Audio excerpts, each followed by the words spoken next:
1490 WDAN, Eric Lawyer in the studio, and we welcome back to the area Chris Fogleman, who has been out west making a name for himself in the movies and television and commercial business. Welcome back, Chris. Thanks for having me. And have you been down to the Fisher Theater yet? Yeah, I have. We, my parents, they took me down there last Saturday and showed me my little, the little homage they got to me, I guess, if you will. So that was pretty cool and unexpected. You didn't even know it was there, did you? I didn't know. I had a friend from high school had just happened to be in there, I guess, and had told me that it was up there, and so yeah, that was cool. Yeah, well, what's it like? You know, first of all, folks, I introduced you to Chris. You're from the area. You're from yeah, grew up in Cayuga. Yeah. And went to Indiana. He says it right. I never say. I just in the last couple of years I'd always pronounce it Cayuga, and then I looked up the pronunciation. I was like, no, I want to pronounce it correctly, so I call it Cayuga. Yes, and everybody gets on me because I'm an Illinois kid trying to say it right. And I never do that. But you went from here from Cayuga. Did I do it right? Cayuga. Cayuga. Where'd you go from there to get training, or did you just go? Well, I had I went to Indiana State, and I had I wasn't there. I was just basically just going to school and partying and stuff. And I happened to I needed a credit, so I took a beginning acting class. And from there, I had my teacher, Kathy Allison was her name, and she was like, hey, I think you're really good. You should start auditioning for some plays. And so I said, all right, I auditioned for a play, and I got it. I started being in plays, and then I did I went and got an agent in Indianapolis, and I did a little commercial for Galleon Sporting Goods. And then she was like, you know what, you should go to Hollywood. And so that's nice. By the way, you should just go to Hollywood. So I drove out there, and I was able to start working. Yeah. Now, by start working, did you go straight into auditions? Did you go into stage acting? What did you do? No, I actually haven't really done like stage work since I got out there. The first thing I did was I went and got some headshots, and I made a fake resume with a bunch of stuff that I had made up in my mind. And that's the way to do it. Yeah, and so I had sent it out to 175 agents in Hollywood. I got one phone call, and she's been my agent ever since. No, she won. She won, yeah. Basically, and from there, what is your first thing that you did professionally out there? On my fourth audition, I got a worldwide Coke commercial for the 1996 Olympics, and so I got that, and that's how I got my SAG card, and from there, I started doing other commercials and got into TV and film, and then you made it all the way back here. And yep. Well, getting the Screen Actors Guild card for people who go out there and get started, is how big of a hindrance is it to not have it, and how tough is it to get it? You hear all sorts of stories here. Yeah, it's it's tough because it's a catch-22 situation, because a lot of times you have to be in the union to get jobs, but then again, you have to have jobs to get in. You have to have jobs to get in. But I happen to get a lot of people, they try to do extra work, which I'm not really into, and you can get your vouchers and get your SAG card. But for me, luckily I got this job, and the producers were just like, I guess we can't do this commercial without this kid, and so they Taft-Hartley'd me. That's what that's the phrase for just skipping over the whole voucher stuff. Mm-hmm. And so yeah, it is important that you get. It is important that you get your SAG card, because any job that is worth anything, and to make good money, you is going to be is going to be a union job. Yeah, I bet that was frustrating the first couple times you're out there. I mean, were there times before you got? I mean, I was just your fourth tryout, right? Mm-hmm. But were there times that you were denied a chance to do things because you didn't have one?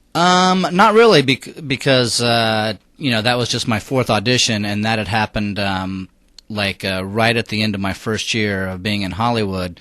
So I guess I didn't really go through that normal frustration of battling to get that SAG card as most might. So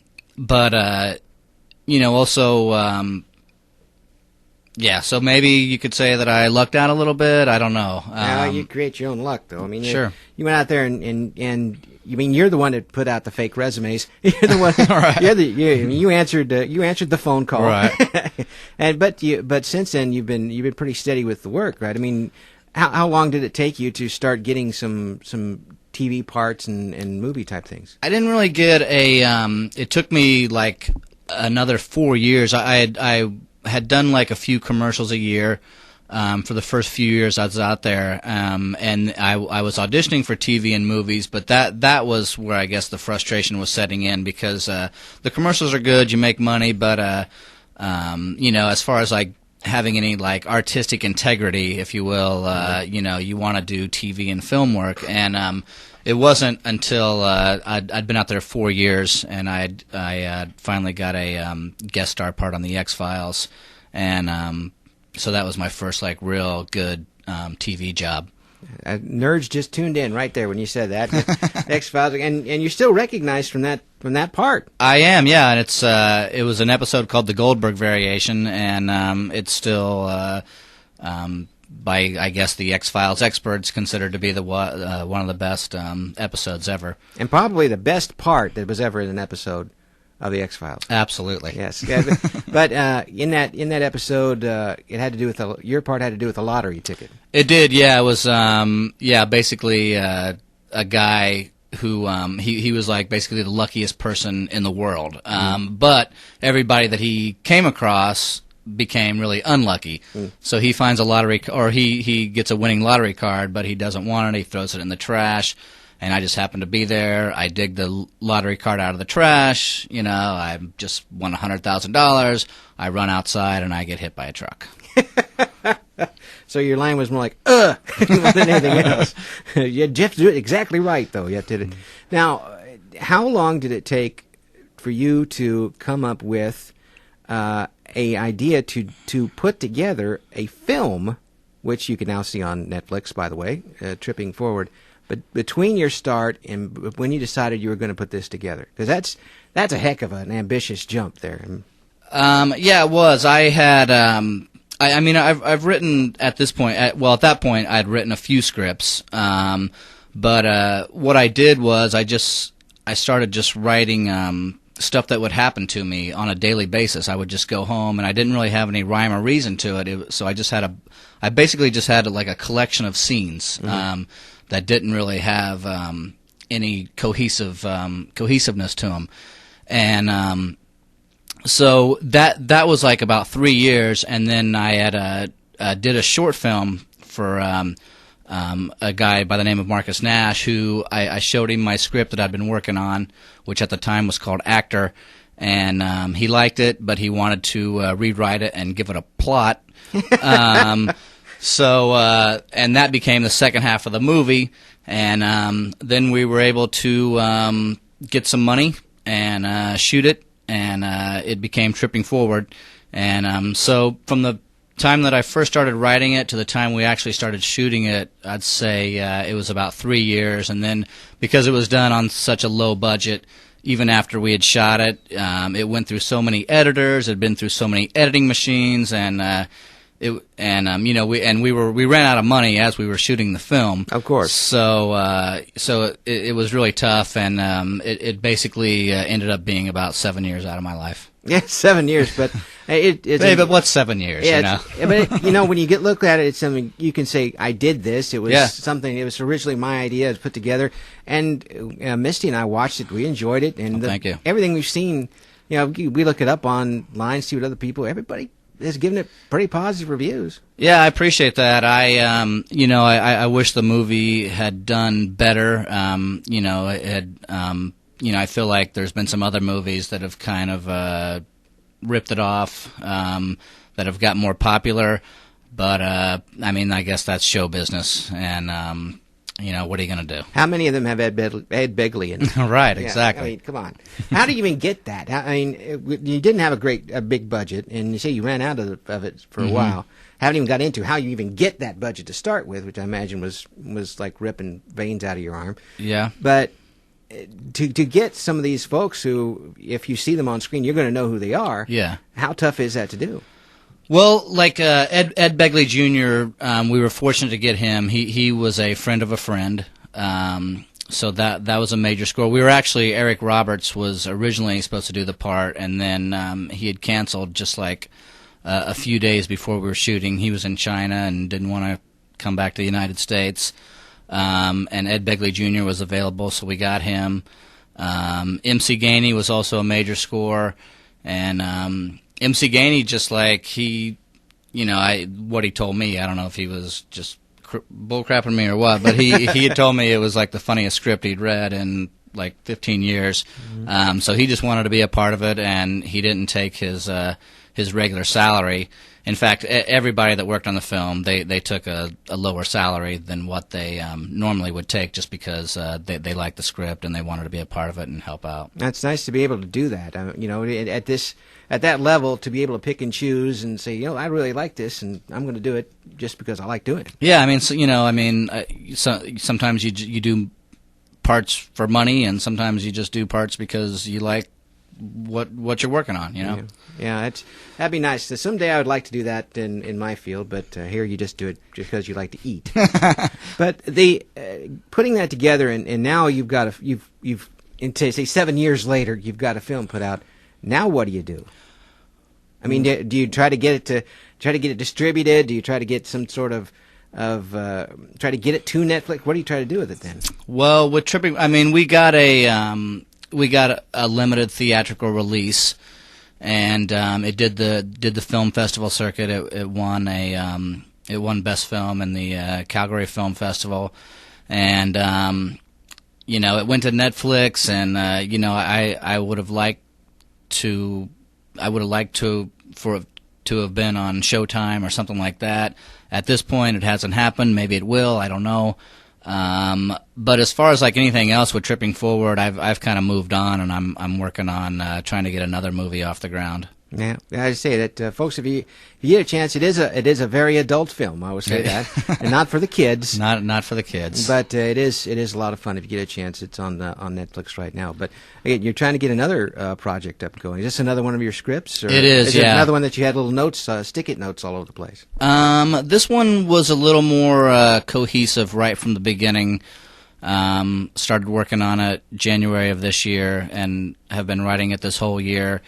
And so now we're, going through the development stage, and hopefully we'll be able to shoot it sometime next year or the year after. But hopefully in 2013 we'll be able to start principal photography on it. Not going to ask you about the beans, they're spilling the beans on it, but now that you've gone through it once, think this is going to be a little easier the second time? I don't know about easier, but because nothing is ever easy in show business, but I think like I can take the experiences that I learned from Tripping Forward and hopefully not make the same mistakes, and so we'll see. But it'll be a better movie. Now, while this is going on, you're still doing the TV stuff. You're still doing commercials, and folks can head over. I think the Doritos thing is still going on right now. If you want to vote for your commercial in the Doritos, where you were acting in it. But I heard that you were on the last episode of iCarly, which makes you maybe the only person to have been on X-Files and iCarly. Maybe. I never... That's some real devoted fan clubs you're going to be a part of. Possibly. I'm not for sure about about that. But yeah, the iCarly thing, I was really surprised. I had no idea how popular the show was. And I guess like it was the last episode ever of iCarly. It had 6.5 million viewers, and and I have got this whole new level of recognition from this show that I had no idea that I was going to get. You'll never look at a weasel the same way again. But it was a funny part in the show. Got a chance to see that. But again, these are types of parts that really I can imagine you really kind of sink your teeth into a little bit. Well, yeah, I mean, you try to. I mean, you want to get meaty stuff, and the more, I guess, the further you go in your career, you get more sophisticated roles, I guess, or just bigger roles.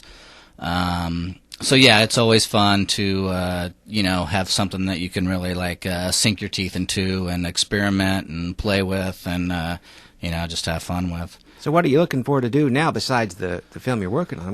What would be the next step for you logically, and what are you looking for next step? Well, I want to do more films. I feel like that's what that's my main thing. That's always what I've focused on, and I'd like to get bigger parts in films and progress that way. And what types of films? Are you going to try comedy? You want to do some more drama stuff? Well, I like I like comedy and I like drama. I think my sort of my niche maybe is like a dark comedy, maybe like a comedy but played a little bit more seriously, and just intelligent stuff, and just pay me and let me show up and work. Oh, the jaded part comes out. Didn't take very long for that to come out, but really, at this point, imagine as you look back at what you've done already, you've gone from going over there and see what you can do to now you're feeling like you're in there, you're a professional, you've got standards, you're going to do this, I imagine.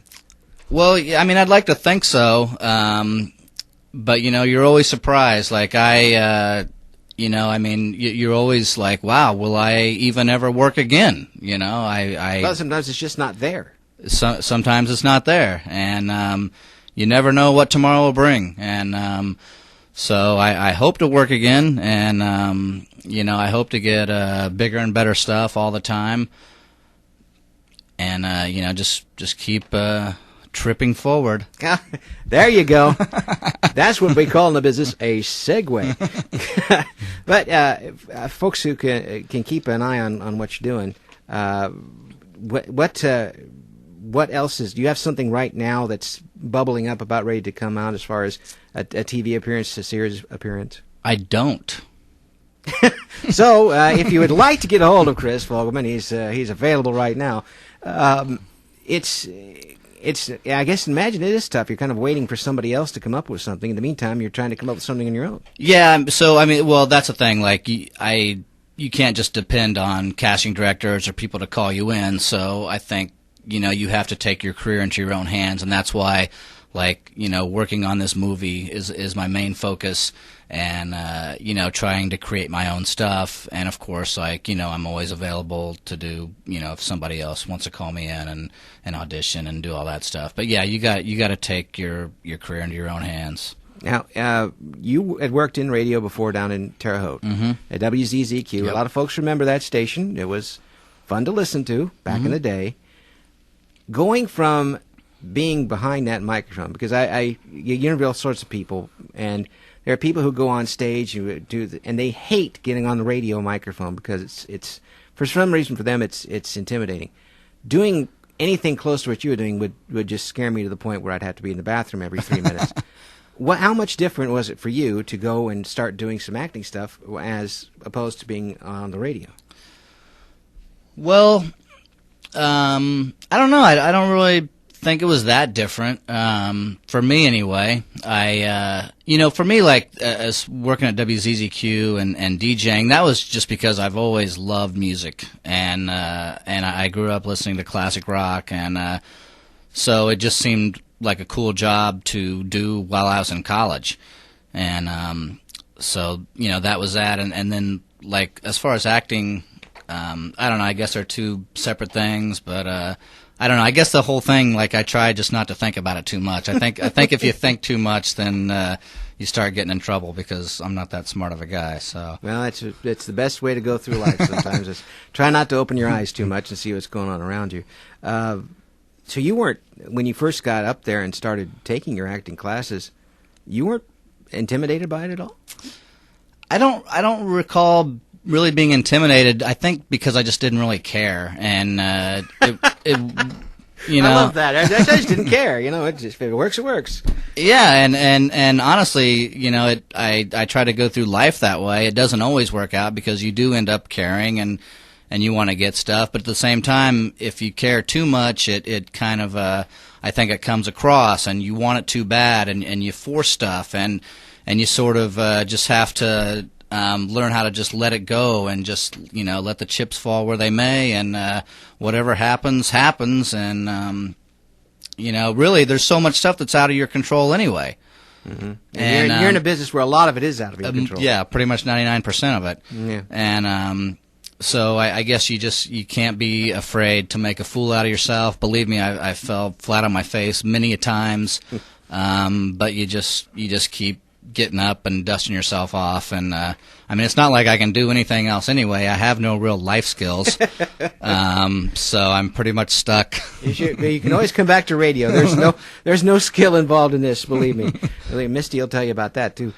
Chris, thanks for coming into the station, and hope you weren't too put off by our service. Hey, thanks for having me. This is great. But we'll keep an eye on what's going on out there with you, and hopefully get you on again when this new project of yours gets rolling, because we'd like to hear what goes on with this. I mean, yeah. For us, we don't know what goes on behind the scenes and how you put all this stuff together.